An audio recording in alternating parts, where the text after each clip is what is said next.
আপনার কাঙ্ক্ষিত যে আসন সেখানে এখন পর্যন্ত ফলাফল জানা যায়নি কি পাচ্ছেন বিএনপির টিকিট।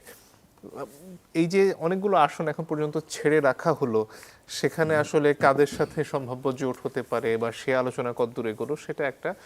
এর পাশাপাশি কিছু কিছু ক্ষেত্রে দেখা যাচ্ছে যে রাস্তায় আগুন জ্বালিয়ে টায়ার জ্বালিয়েও অনেক ক্ষেত্রে যারা মনোনয়ন পাননি তাদের সমর্থকরা প্রতিবাদ করেছেন। সেই দিকটা আসলে বিএনপি সামাল দিয়ে উঠতে পারবে কিনা?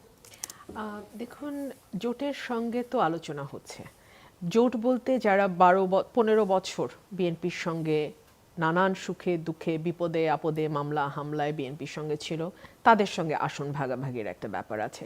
নতুন করে আবার অন্য কোনো দলের সঙ্গেও জোট হতে পারে, এই আলোচনাও আছে, শোনা যাচ্ছে।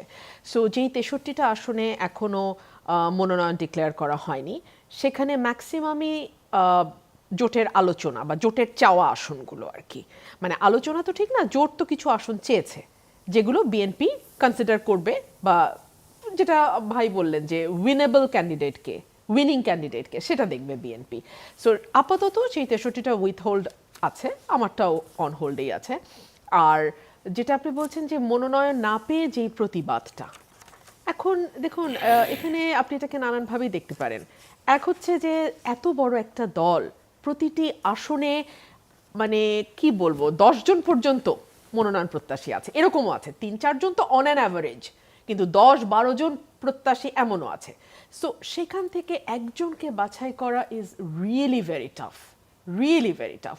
সো তারপরেও তো এই বাছাইটা করতে হয়। সে কারণেই কিন্তু মনোনয়ন দেওয়ার আগে ভারপ্রাপ্ত চেয়ারম্যান বারবার আমাদের সঙ্গে বসেছেন, আমাদেরকে জানিয়েছেন, আমাদেরকে বলেছেন যে সকলকে তো মনোনয়ন দেওয়া যায় না, 300-র মধ্যে আমি কতজনকে, 300 জনকে দিতে পারবো, এর বেশি তো আমি দিতে পারবো না, কিন্তু দলে অন্য কোনোভাবে তাকে প্রোভাইড করা হবে, এগুলো বলা হয়েছে।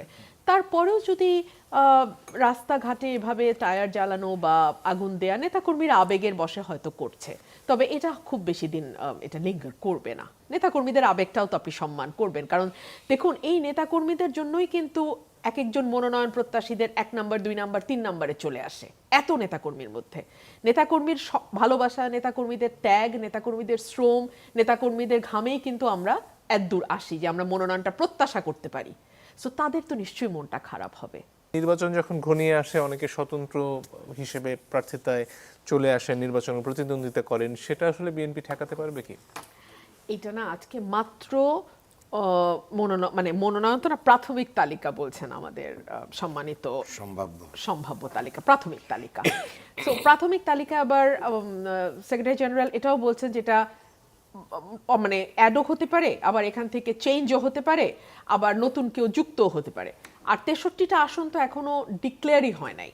সো এত দ্রুত আসলে কে স্বতন্ত্র দাঁড়াবেন বা কাদের দাঁড়ানোর সম্ভাবনা আছে এটা বলাও কিন্তু খুব ডিফিকাল্ট। আর এর মধ্যে আমি দেখলাম যে নারী প্রার্থী যদি 5% বিএনপি রাজি হয়, যেহেতু শাহেদ আলম ভাই কয়েকজন নারী প্রার্থীর নাম বললেন, 9 জন প্রার্থী এখন পর্যন্ত। 5% যদি 10 জন, তাহলে এখনো 5 জন কিন্তু বাকি আছে। সো এটাও মাথায় রাখতে হবে। সুতরাং এত দ্রুত আমার মনে হয় স্বতন্ত্র নিয়ে বলার আর বাইরেও যেসব আসনে নির্বাচন কমিশনে দ্বন্দ্ব আছে, ওগুলোর ভার্ডিক্ট অপেক্ষা করছে, সেগুলো আমার আসলেও ভার্ডিক্ট অপেক্ষা করছে, আসনটা ভার্ডিক্ট অপেক্ষা করছে। আমি স্টিল বিশ্বাস করি যে শি ইজ কামিং।